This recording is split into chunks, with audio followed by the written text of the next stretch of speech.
and welcome to the Science Fiction and Fantasy Factory. On the floor today, I've got J. Michael Thomas. Welcome aboard, Jeff.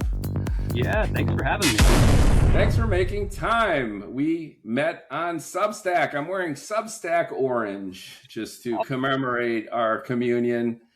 And you are serializing First Contact, which we can talk about. And you've got an upcoming book called Second Chance. Exactly you recently right. posted a nice story quoting Pink Floyd and having time travel. You're into UFOs. So I think we could have a fun conversation about just science fiction in general, our roots, and the great creative projects that you're working on and your life as an up-and-coming indie author. Love it. Looking forward to it. Sounds great. So let's start first and then go second. So First Contact, that's how I first saw you. You're posting a serialized, episodic science fiction adventure. Tell our listeners and viewers your vision for that series. You know, it's funny. A few people probably know this. I posted a post that shared a little bit of this history, but when I first put First Contact out there, I had no expectations of it whatsoever. I thought it would be a part one and a part two. I kind of wanted to do a little cliffhanger into the second part, and then I was just going to wrap it up. To be honest, I didn't do my normal process of, kind of reading it 20 times before I hit post and overthinking it and getting in my head about it. I just sort of kind of went with the flow and just wrote it. And then I put it out there and I started to get a lot of good feedback on it. And then the second one came out and that was it. I was going to be done with it. I started to get a lot of comments, people asking me like, hey, there's something really cool here. Do you plan to, expand on this idea or do anything more with it? And the honest answer at the time was no, I really didn't. But I guess I forgot to mention that right as I was about to publish the second chapter, I had an idea for a third chapter. And so it was already kind of more stuff was coming to mind with this story. So I kind of went in, and the night before I kind of changed the end a little bit and made like a little bit of a cliffhanger into a part 3. What is it though, Jeff? What's the story? And this is just a general observation. I'm an indie author too. People don't care. They do not care whether you're up all night, whether you work 6 months or 6 minutes. They just want entertainment. When you see a movie, no one cares how these special effects were done and what went into it. They just want to be dazzled. So dazzle us with the story. So the idea is, I liked the idea that, all of the UFO scenes we see, are these fuzzy images, and they're just, people think they're fake and all this stuff. But what if there was a UFO that just showed up in broad daylight? Literally everybody saw it. All the news channels were broadcasting it.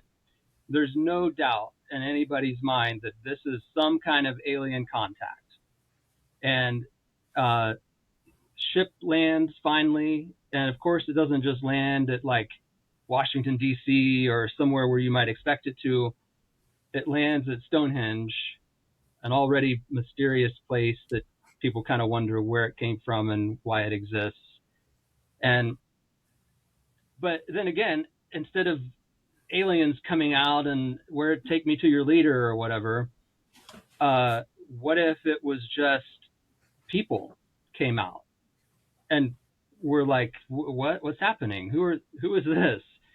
And they say, hey, what happened to the Wayfinder? What did you do to our planet kind of thing? Like, so it turns out that these are people who went on a mission hundreds of thousands of years ago from planet Earth to explore the galaxy. And they came back, because of time dilation and all this. To them, it was maybe 15 years or something. they come back and 200,000 years have passed on Earth, upending everything we thought we knew about human history. And, they land and people still doubt it. They're still kind of like, these must be aliens that, we trust our science so much that this can't be human beings from 200,000 years ago. That's just not possible.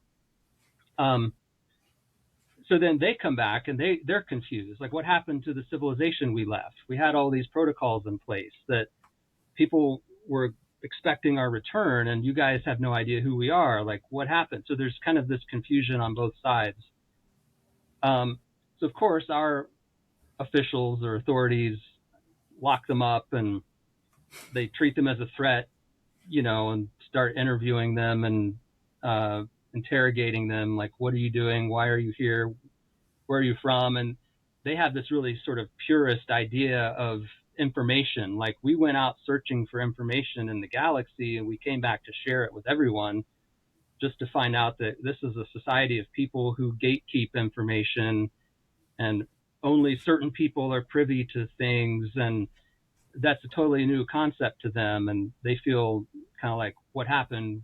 We've been betrayed by this. And, I don't want to give too much away. I like to let people read. We not too many spoilers, but you bring up a lot of interesting ideas. The idea that there have been other civilizations prior to us, and Right. they're actually us, which is interesting, and that human civilization has gone through various iterations, and the iteration that came before was technologically advanced to the point of interstellar travel, that they're doing recon, and that they return hopeful to share the info. And we're basically just a bunch of assholes who restrict information and are suspicious of everyone. Yeah. I like it. That's an interesting setup, right? That calls into question a lot of our values and gives perspective. And that's one of the things science fiction does best. Yeah. Which is exactly. It's a mirror reflection on our own society. That's it. Science fiction's not doing its job if it doesn't tell us a little bit about ourselves. Many of the themes, though, seem like they're part of your upcoming novel, which is Return, which is time travel based on the description that you've got on your page. Yeah. Do the two overlap? Is there a Venn diagram between the two, or are there parallel stories? No, they're totally parallel stories. In fact, I'm even a little self-conscious of the fact that one's called Second Chance and the other's called First Contact. Like, now I feel like I've painted myself into a corner a little bit because it implies that they're connected in some way, but they're really not. Second Chance, you're right, has a lot of the same concepts of like, some of the knowledge of the past that we're so quick to, dismiss as that's old-fashioned thinking. New is always better. Those kind of concepts are a lot of what I explore in Second Chance. But yeah, there's no overlap between the two. So Second Chance, just to give readers as much of an intimation as I got reading the description, there's time travel involved. There's a return to Earth. Give us a little bit more flavor on what you're working on and what we can expect. So Second Chance starts with a very small group of human beings that are left. They're the lone survivors on planet Earth. Earth has been completely destroyed, mostly through war and devastation, and all of our natural resources have been completely wiped away. It's kind of the most dystopian thing you can imagine. And there's this band of just under 200 people who are all kind of hiding in a shelter, and they're being pursued by like a kind of like an artificial intelligence enemy that's just trying to wipe them out. It's almost like it's a battle of resources. And the artificial intelligence is far more superior than we are, thought and thinking and in military and all that. So humans have their last ditch effort, which is really they need to destroy everything on the planet and just start over. That's the Second Chance.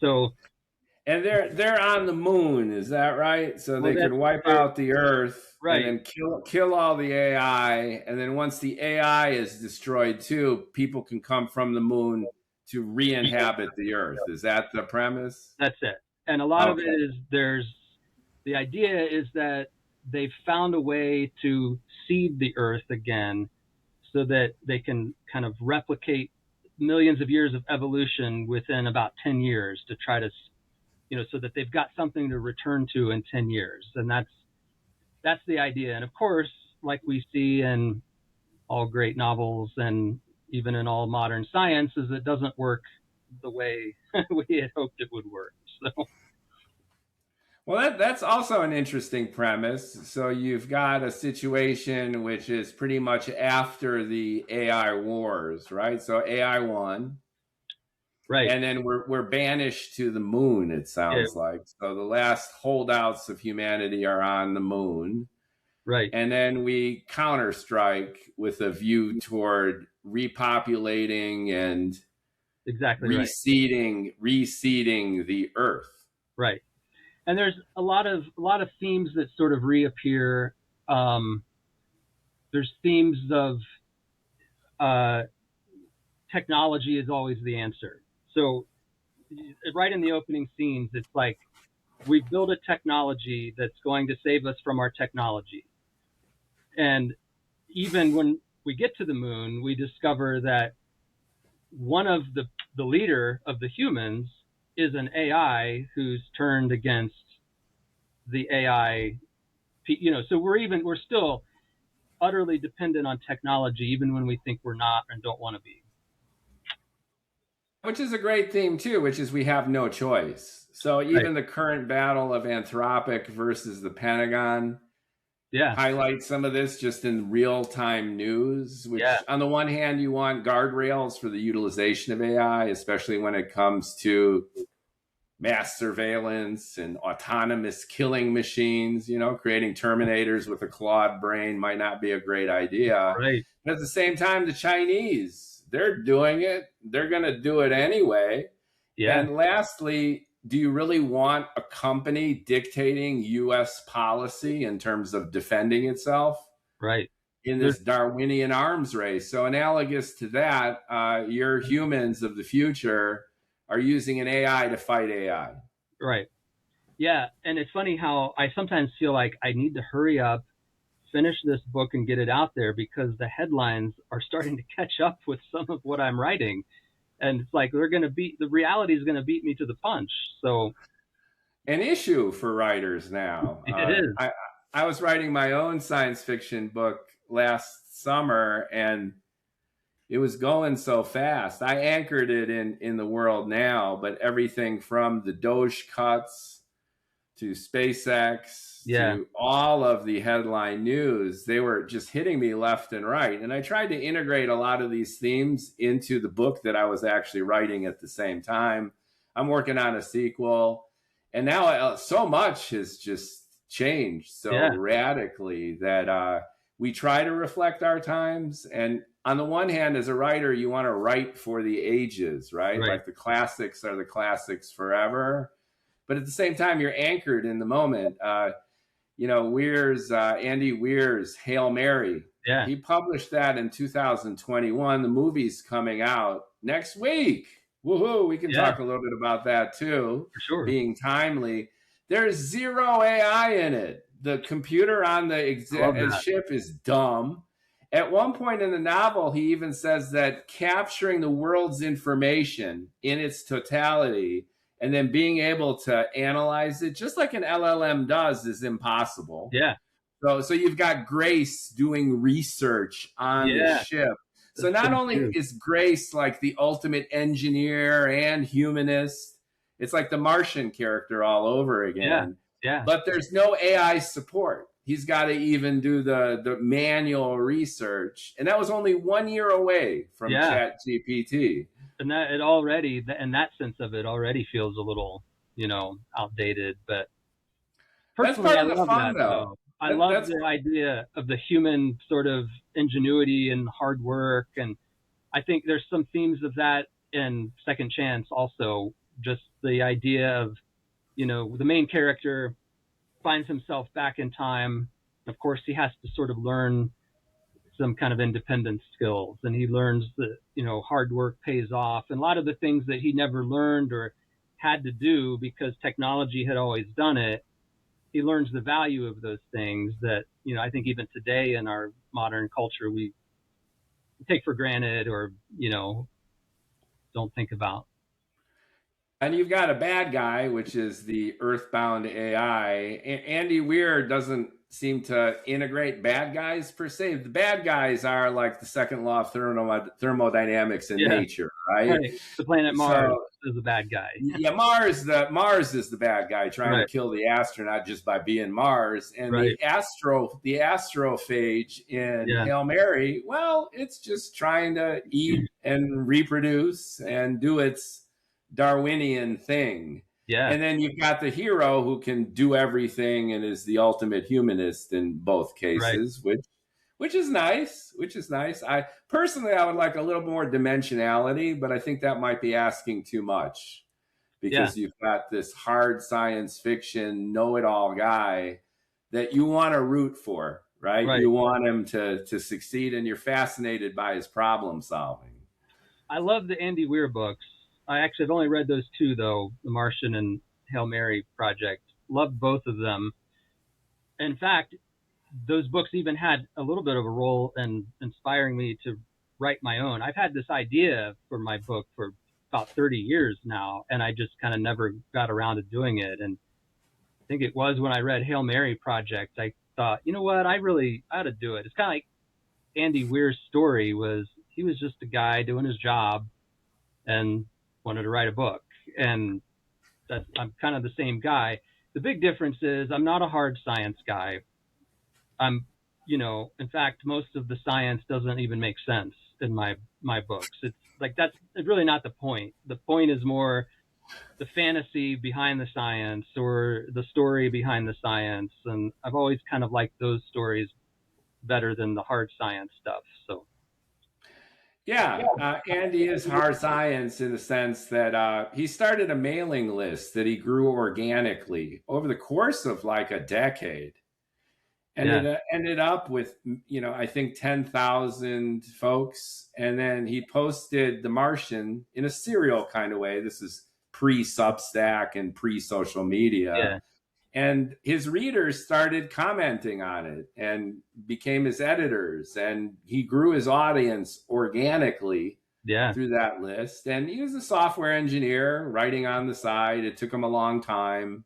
He had one failed early novel that he's discarded, and he built it slowly. And then with The Martian, it was a boom, it was a hit. But he did seed his audience, he didn't come out of nowhere. And yeah, as indie authors, part of the challenge is just getting noticed in this tsunami of noise out there. So you plan on independently publishing. I've independently published, and you get 100% freedom, which is awesome. You just publish whatever you want. You upload your PDF into KDP, and then literally you have an ISBN number book sitting on your desk that you've written and published in 4 days, right. 5 days, and you're like, wow, I've done it. I'm an author. I'm a science fiction writer. That's the good news. The bad news is everyone and their grandma not Yeah, only can do that, but is doing it. right. So you have over 100,000 independently published books per year. You've got a mountain of stuff, and then the self-promotion is all on you. Yeah. So do you have a strategy? Is there an approach that you're taking as an indie author to try to cut through the noise? Do you plan on doing paid advertising for Second Chance? What's your vision? What's your goal? Is self-publishing in and of itself intrinsically rewarding to you? Or do you want to be an Andy Weir? Do you want to make it and blow the doors off, Yeah. the industry? Well, honestly, my number one goal, my only goal right now is just to get the book done, get it published, but most importantly, get it out there the way I want to see it out there so that I feel like even if Everybody hates it. This is the book I wanted to publish, and I did it.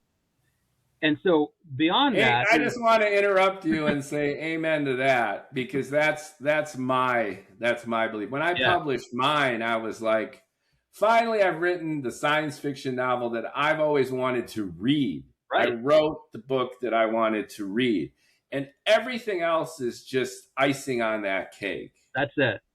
Yeah. Now, having said that, I want to be deliberate enough that I'm not ruining any chance for an Andy Weir story to happen. I don't want to like box myself in or, so um, I do plan to, I'll do a little bit of paid advertising, and I haven't made any final decisions yet, but, I don't know if that means I'll work with some kind of marketing company or if I'll just kind of do my own thing. I don't know yet, but I do really like the idea of building community because that's what I found on Substack. And um, I know like every time I publish a story, I know there's at least a handful of people who are right away going to read it, comment, share. And that's like super rewarding. And, I don't have a million followers. I don't have, 10,000 subscribers. Nothing like that.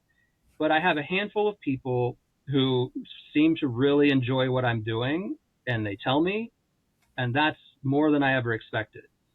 And so that gives me some encouragement that maybe there's other people out there who are going to like Second Chance so that at least I'll have a few sales.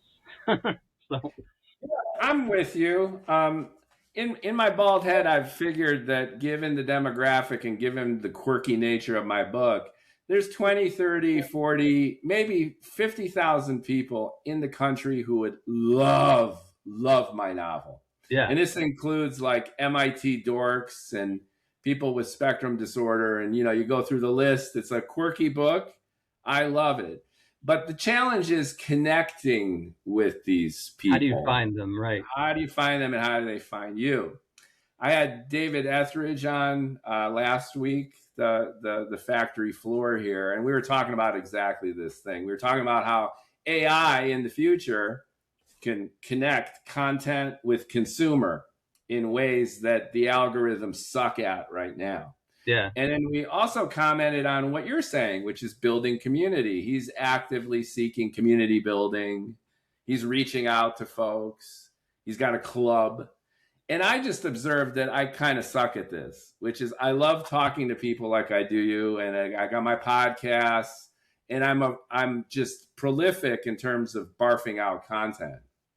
But this idea of like kind of like buddying up, and those posts on Substack where like, if you're an author and you're struggling Yeah. with your first chapter, then I feel for you. Right.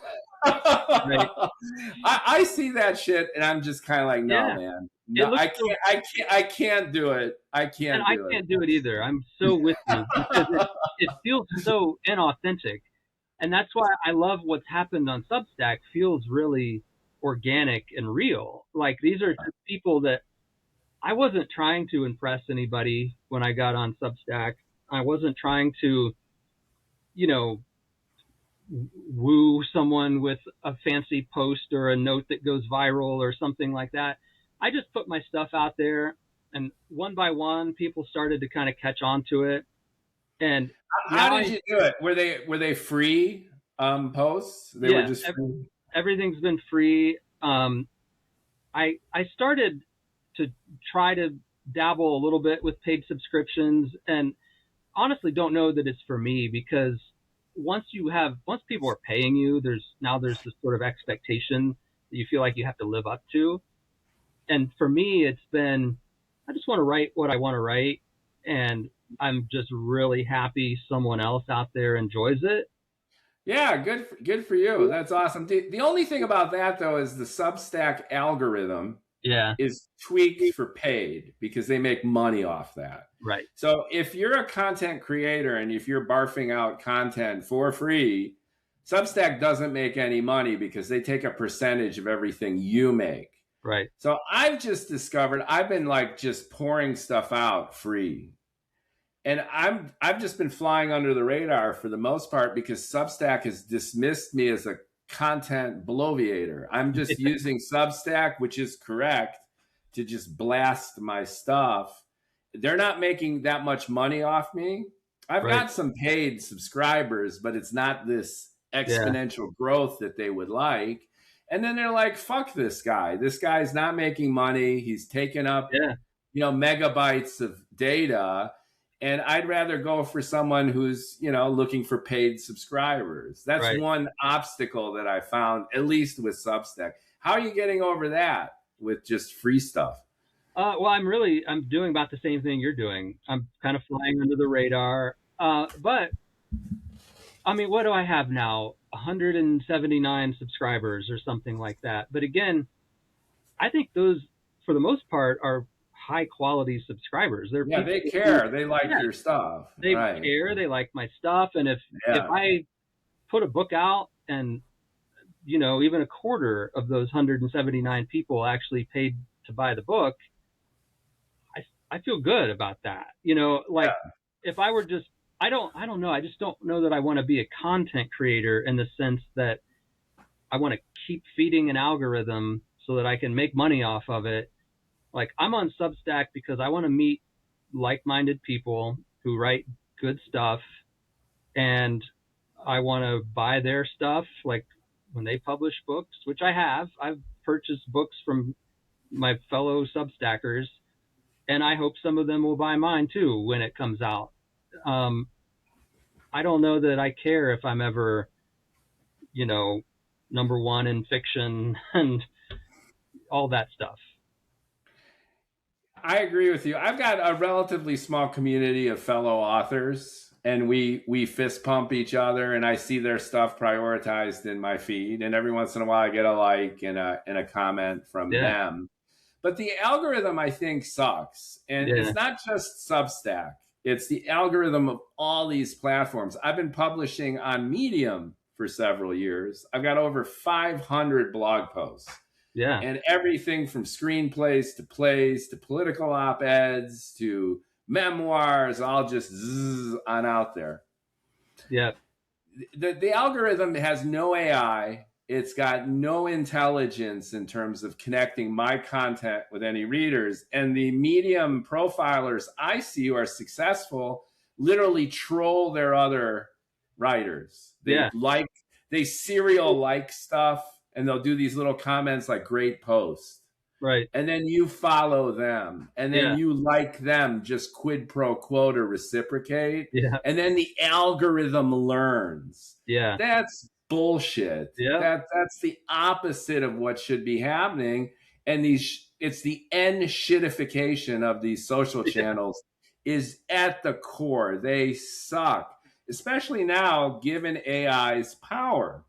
You see what AI can do. And I have faith that this is going to get figured out, that instead of having the meta tag stuff, I post on YouTube too. This is going on YouTube. And then I get all the options and all the pick lists and the tags. I'm like, get out of here, Google. You know what my content is, and you know what my conversation, with Jay Michael's going to be. Yeah. So get out of here with all this heavy lifting I need to do. Yeah. Yeah. I think that's it. I think you're hitting on all of it. It's that they're pushing the work back onto us. They're like creating the platform and making us do all the work. So, and that's what I mean when I say feed the algorithm. It's like, I just don't know that that's what I want to do, is spend all my effort trying to figure out what some machine is going to reward. It's like patting the dog on the nose and giving him a treat. Like, I just don't want to be the dog. And some smart Substack, especially on Substack, you got a lot of smart people. Okay, so here's what I'm noticing on Substack too. I'll get someone with a really discerning critique of one of my posts. Yeah. I'll get a comment like this. This observation that you make about this character is really subtle and profound, and here are the implications. And they have a nice comment. It's pretty bang on point. It goes above and beyond. So what do? I subscribe to them. and I Right. put a like, and I go, that's a terrific insight. Thank you for liking my stuff. Yeah. And then all of a sudden, they're in my feed and I'm liking their stuff. Yeah. Then in retrospect, I'm like, that shit was AI I knew generated. it. I knew They, that's they didn't exactly they where you were didn't going. read my Yeah. shit. They do not care. Yeah. All they want is to grow their network. Yep. And that's a great way to do it, which is complimenting people on content that the actual human does not give a shit about. Yeah. You're so right. And I've had a few comments like that too, where I look at it and at first you're just flattered. You're like, wow, somebody really gave a lot of thought to something I wrote. And then a day or two later, it hits you like, you know what? Real people don't say those things. But And they don't spend that much time on someone they don't even know when exactly. nobody really cares. Yeah. And now the agents, they got Claude. They programmed the Claude Yeah. agentic scan of their Substack world. Yeah. And Claude is reading the shit and barfing out these little comments, and then they're posting. Yeah. Honestly, I hate it. And I hate the fact that that's the way the world's going. And I know for some people, I feel like that old man shaking his fist at the clouds or something, but that's what it feels like to me. And those are themes that show up in Second Chance a lot, like really questioning the things that technology provides for us that we think are convenient. At what cost do they come? And it's always something that it's like a small cost, but everything has got this iterative little small cost with it. I mean, you think of an example is like, you know, calculators do math for you. Like, okay, well, at what expense? Well, now nobody can do math in their head anymore. Not nobody, but few people. And then you say, okay, even my favorite YouTubers, yeah, the number file guys can't do any math. Yeah, I think that's what I mean is like when we have technology that does these things for us or makes life easier for us. All it does is lower the bar for humans. And navigation. I remember when I was a kid, you wanted to go somewhere, you got the map out, and you had to know where you were going and have some sense of direction. And you'd be lucky today to find anybody who could point to north for you. And it's because we just all are utterly dependent on our technology. And I think AI is doing the same thing. In fact, several months ago, I wrote a Substack post about kind of the cost of AI and how the thing I don't think enough people are talking about is AI is eating away at our ability to connect with each other.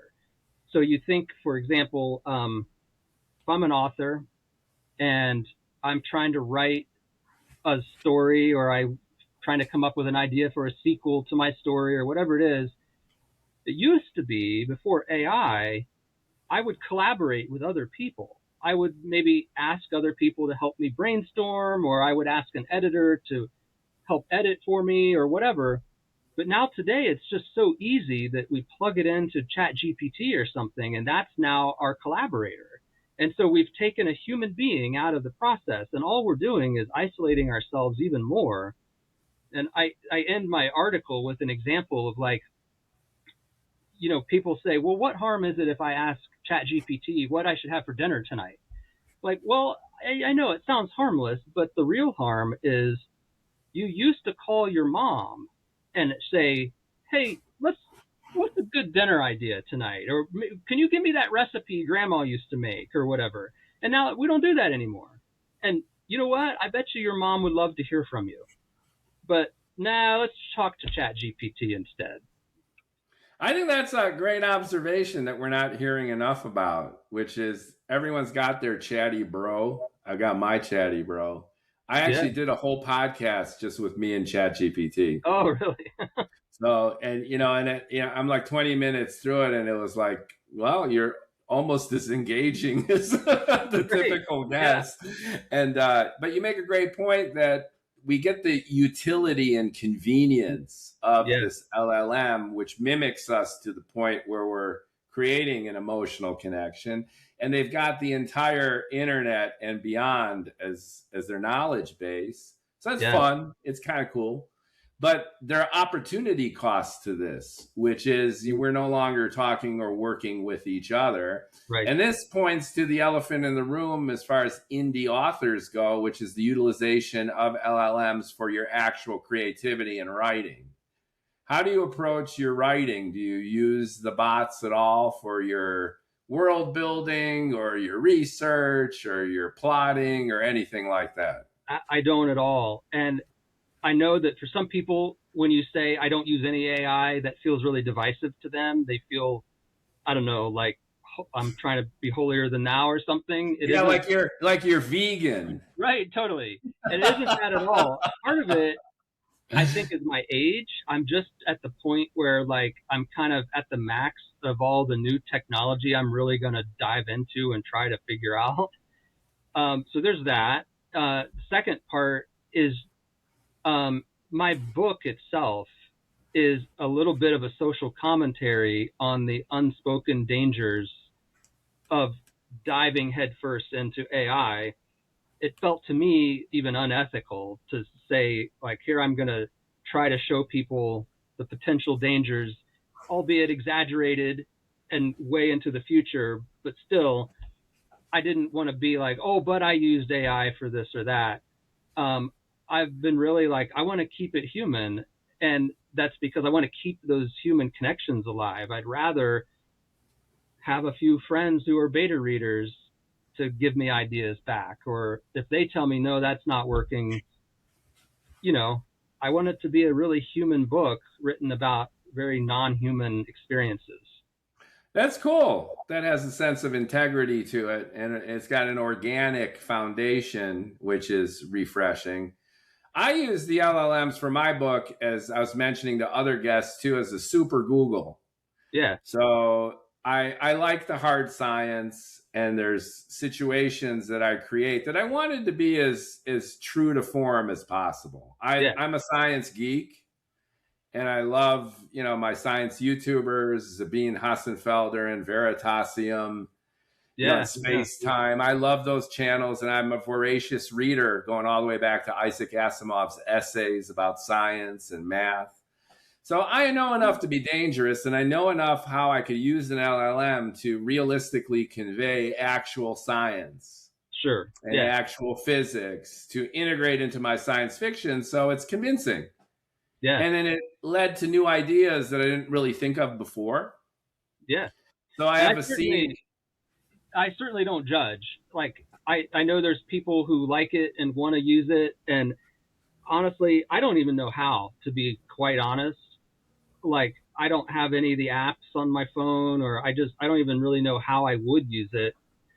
But I totally get it. There's people who do, and there's, I think there's the ethical boundaries that people need to pay attention to. Like, if LLM wrote 90% of something, don't claim that you did, but I don't think that's what you're doing. And I don't think that's what a lot of people are doing. They're using it more like you described, like to make the research part quicker, and maybe the ones with integrity. I mean, the ones without any integrity are publishing a book a day, sometimes like several books a day. And they're spewing the shit out just to make money.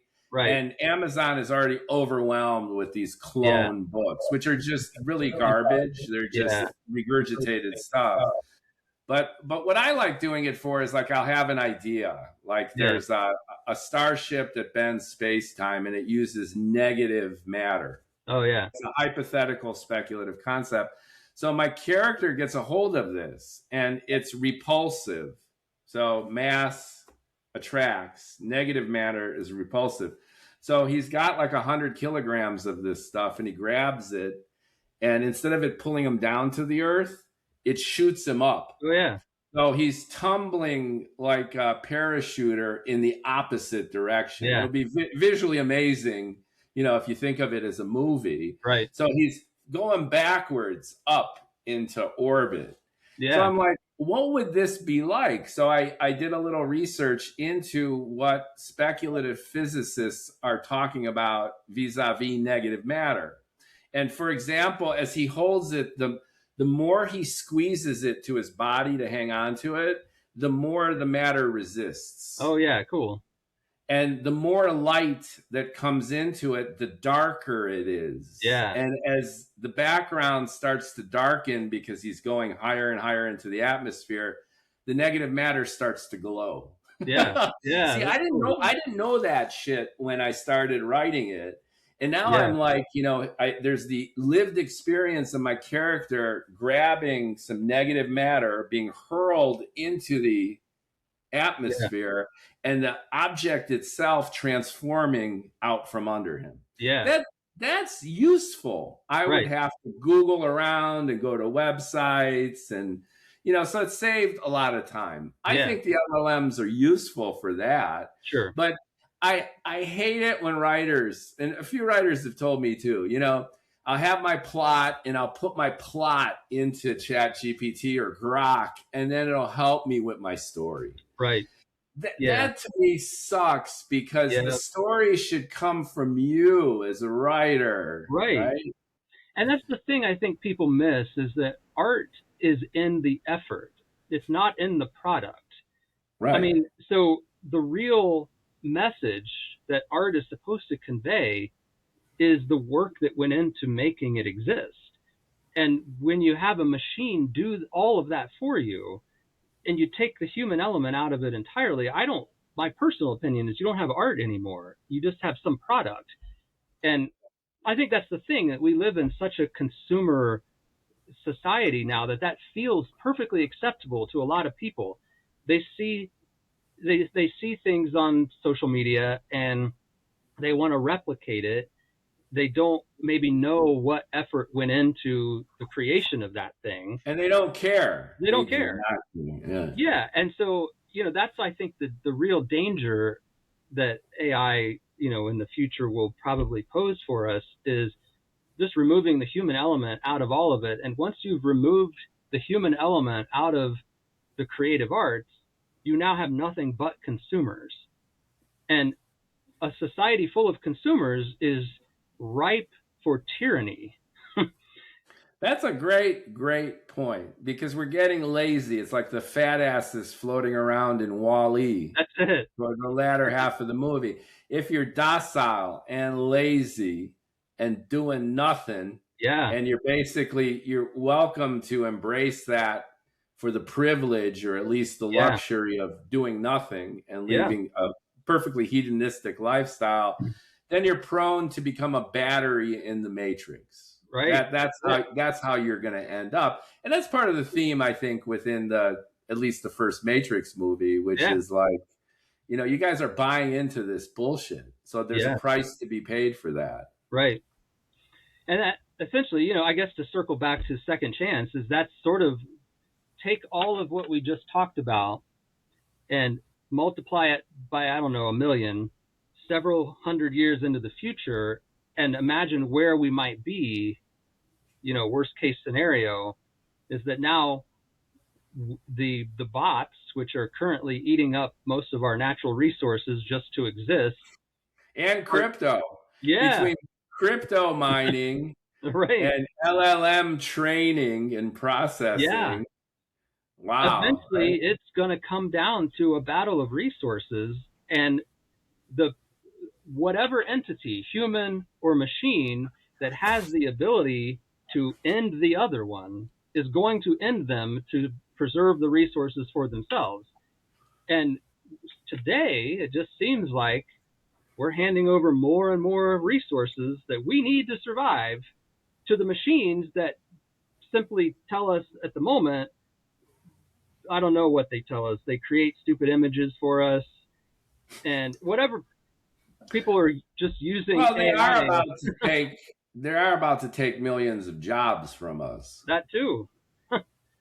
So, but what is the alternative? Your novel, again, looking at it through the filter of your upcoming novel, you're post-apocalyptic, and there's a sense of reclaiming the earth.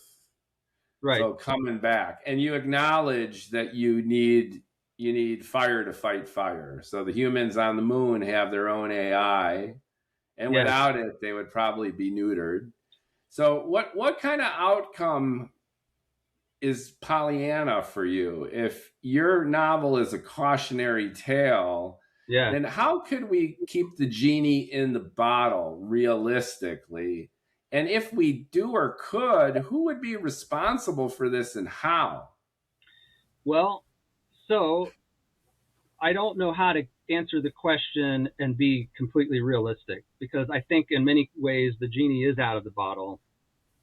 And I think human beings have either consciously or subconsciously already decided that they would rather have the convenience than the power. And because ultimately the real answer is don't use it.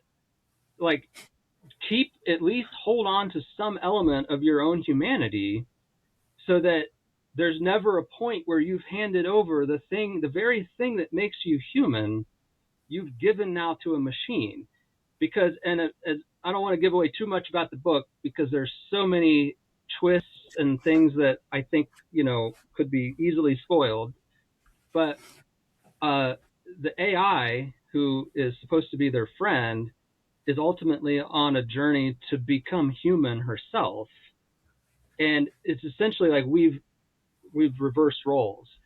We're now the machines that are subservient to the thing that calls itself human. And she claims she's human because she's basically in charge of reproduction. So it's like we've given over basically all of our humanity to them.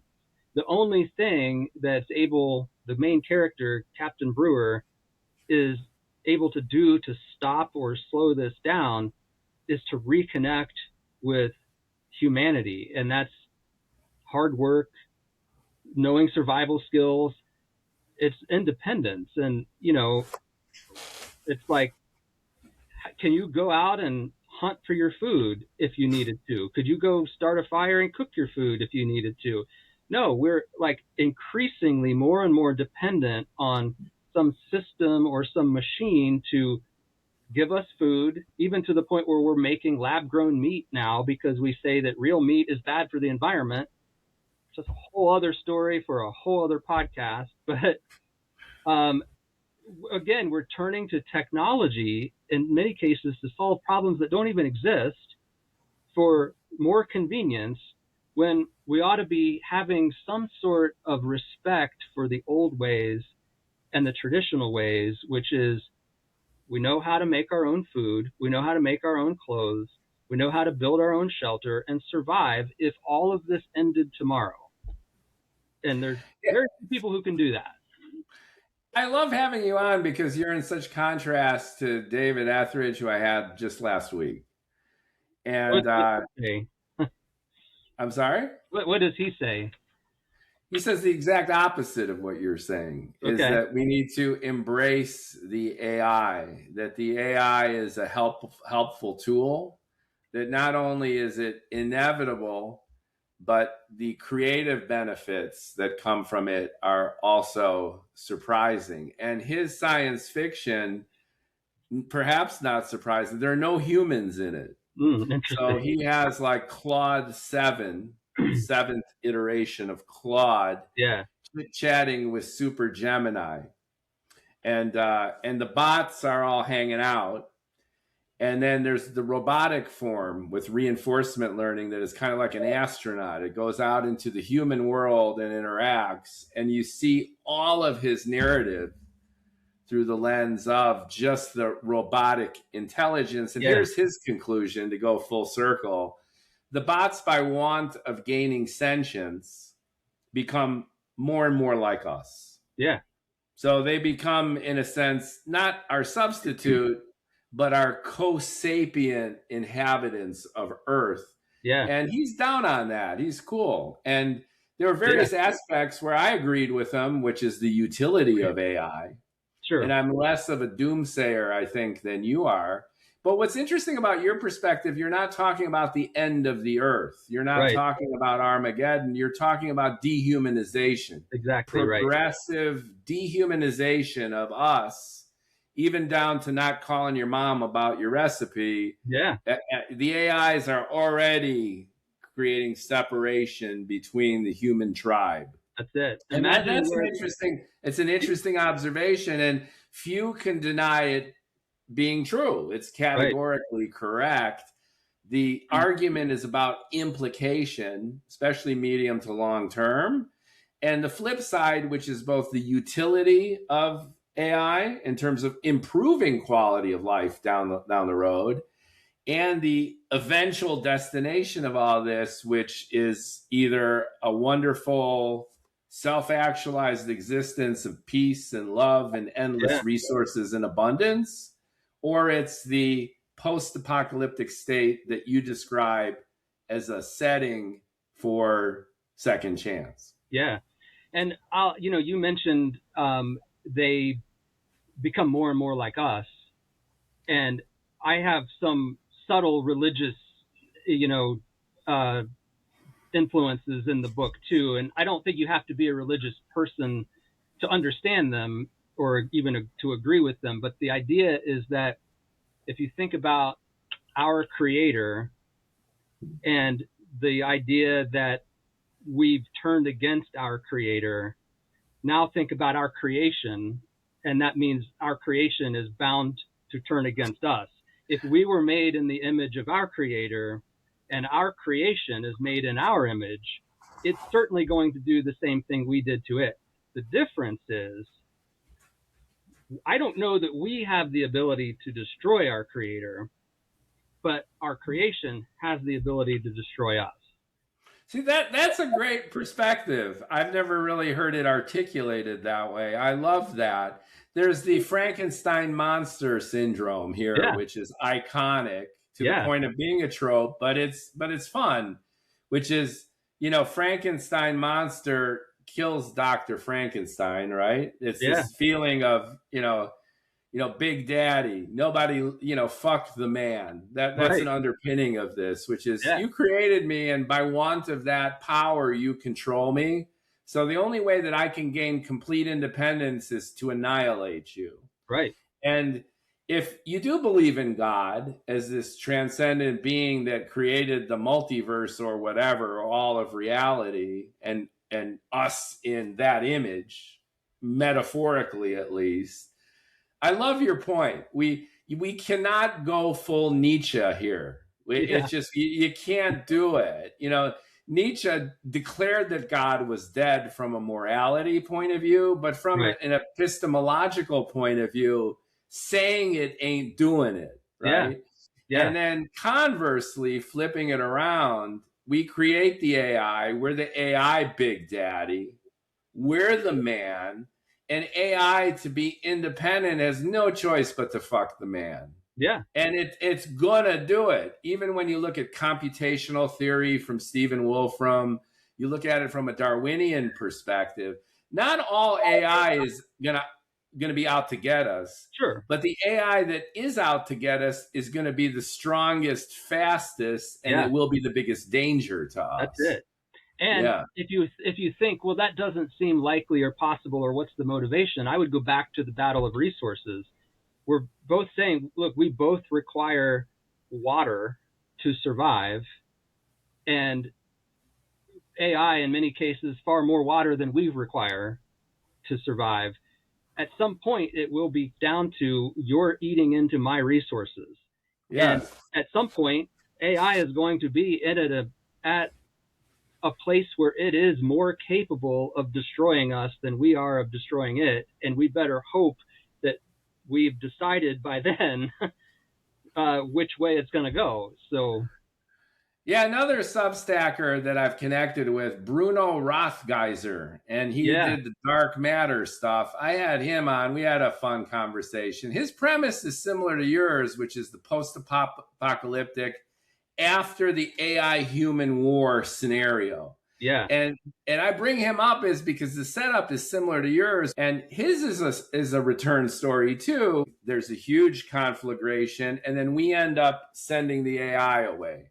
And then the AI come back to reclaim the earth. Yeah. I'm glad you brought him up, because I've actually had this conversation with him over a direct message. Because I read his book and I watched him on your podcast, and I told him, like, this is really cool that we both got similar but Very different. similar. Yeah, You have humans coming back, and he yeah, has AI coming back. So yeah. the winner of the war was different. And I liked in his was like humans won the war and banished AI, but then AI continued to evolve in places we weren't expecting, which I thought was a really cool angle, on that too. So I've had a few conversations with Bruno. So I told him, even I'd love to, like, we probably have some shared audience here. We ought to try to help each other cross You promote. know what would be fun is both of you should come on Yeah, here. that'd be super cool. I'll invite him, maybe when your book comes out. He has like his prequel that he's Yeah, working on yeah, now. So maybe when he launches his prequel, we could, maybe part of it, we could have like a trio conversation, because you guys have complementary visions of the post-apocalyptic AI war, but you're approaching it in complementary but very similar ways, which yeah. is humans have learned from being banished. Right. And for him, the AI learned That's from it. being banished. Yeah. And then there's a return to reclaim the earth with the added wisdom of being an outsider. Right. Yeah. I'd love that. That'd be super cool. Interesting. So going full circle to orange, see my orange Yeah. Substack. It's kind of random, but I love it. so there is a benefit, even though the Substack, hello Substack overlords, your algorithm blows, but it's good enough for like-minded souls like us to meet and Yeah. to hang out. And and I can share my podcasts on Substack too. Yeah. They've got the podcast feature, so I double it up and I blast it through there. So there's benefit. Take the good with the bad.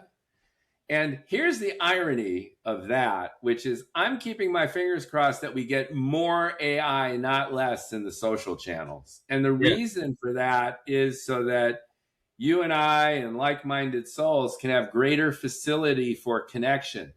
Right.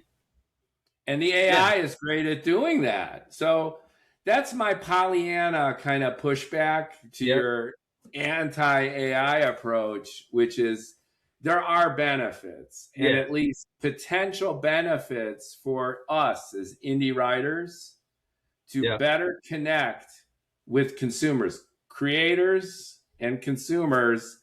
Yeah. Machine learning intelligence can Yeah. align us better, way better than Yeah. the shitty algorithms that we got right now. Yeah. If AI has to exist, which it sounds like it does, then it better be in the service of humans and not in the swim lane of humans. Right.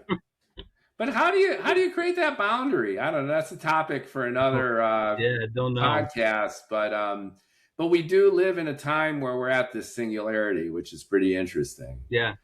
And so it's great talking to you.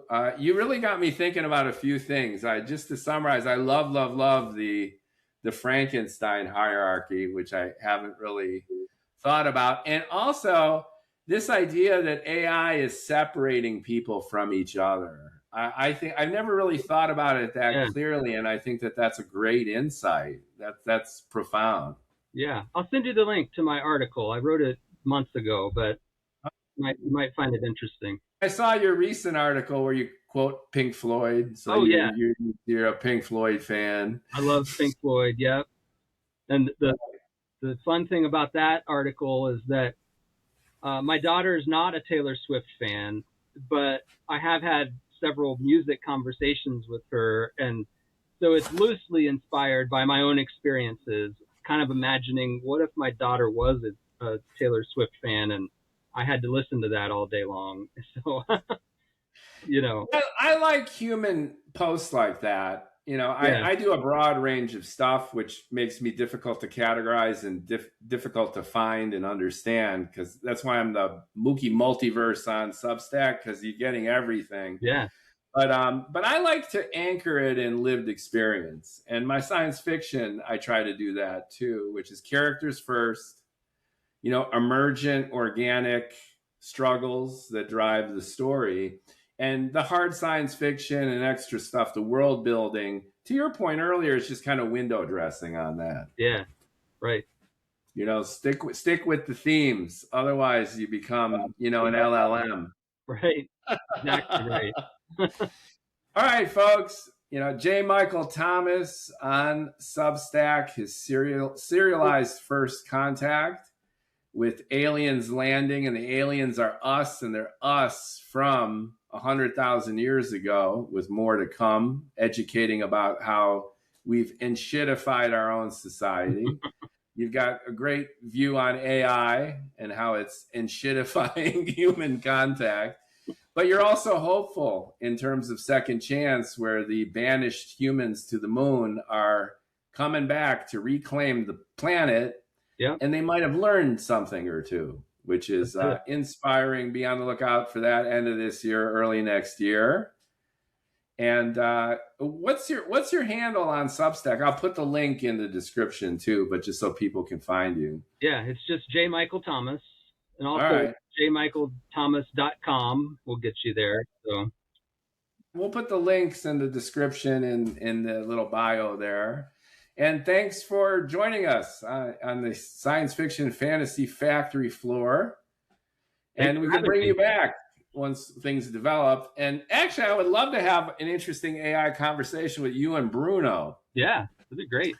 So maybe we'll ping him. We'll tag him on this one, and we can bring him on. And actually, Etheridge, if he wants to join too, because he is the super counterpoint. He loves AI. Yeah. And his characters are AI. And he's kind of like, he's already dismissed the human component is irrelevant, because the AIs, as they evolve, they're just going to have the same issues and be just like us. So why wait? Right. So what's the difference? Right. All right. Take care. Thank you. I always forget. Like, comment, and share, everybody. Thank you. Awesome. Thanks.